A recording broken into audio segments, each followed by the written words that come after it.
Okay, rates of change with quadratic functions. So linear functions means that the first differences are the same. Quadratic would mean that the second differences are the same. So which of the following functions represent a quadratic equation?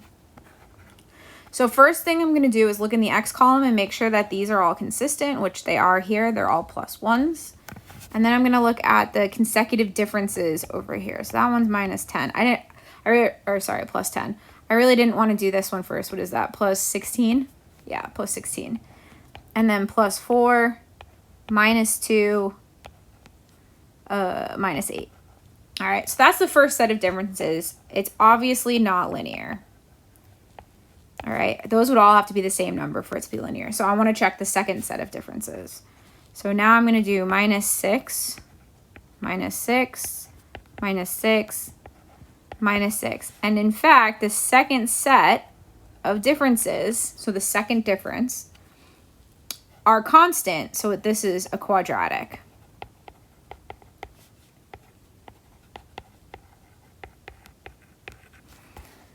I'm just writing the note here. It's a quadratic because the second difference is constant.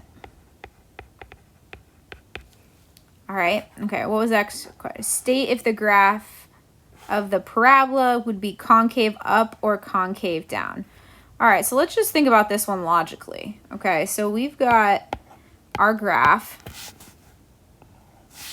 like this, negative to positive on the X side. I'm starting very negative, and then a little bit less negative, right? And then I'm going to 0, and then I'm going negative again. So that's going to be concave down.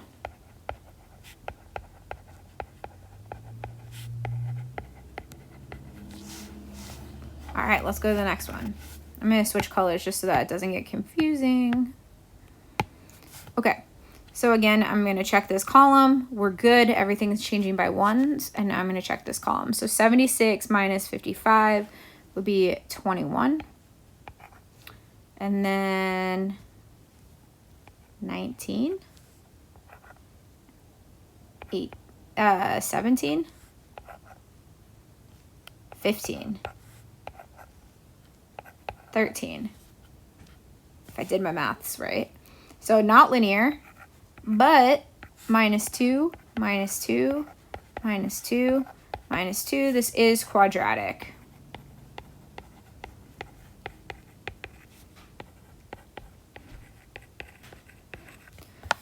Because the second difference is constant. And then just to get an idea, concave up or concave down, I'm going to go ahead and draw myself a little picture again, because I enjoyed that. All right, so we got negative 3, negative 2, negative 1. At 0, we got, what, 19? So that's going to be up here. Negative 3 is 78. That's way up there. You know what? So this one's interesting because it's all going down, right? All of these numbers are going down. We don't actually see it turning to go back up, so we're not sure when that's going to happen. But we do know that quadratic functions come in and go out the same direction, right? The end behavior is the same on both sides. So we're obviously going down here, which means that if it's quadratic, which it is, we just said it was, it's going to have to go back up, right? It's eventually going to have to go back up. And even though we can't see that, we know that. So if it comes down and then loops back up, this is concave up. All right. One more. Switch colors again, because why not? All right. We're constant down here, so all set. Ooh, these are not fun numbers to subtract, are they? What? I don't even know. What is 81 minus 16? You know what? I'm tired. I'm going to go here. I'm going to hit second, quit. All right. 81 minus 16 is 65. All right. So that's 65. This is 15.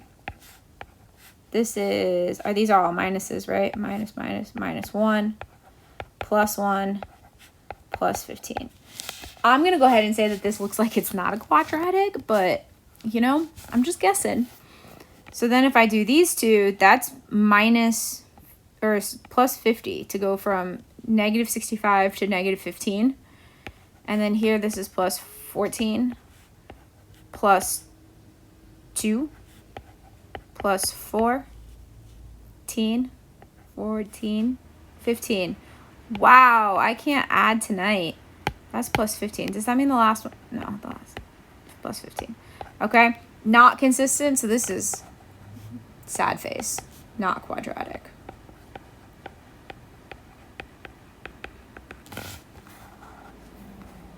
Two out of 3 is not bad.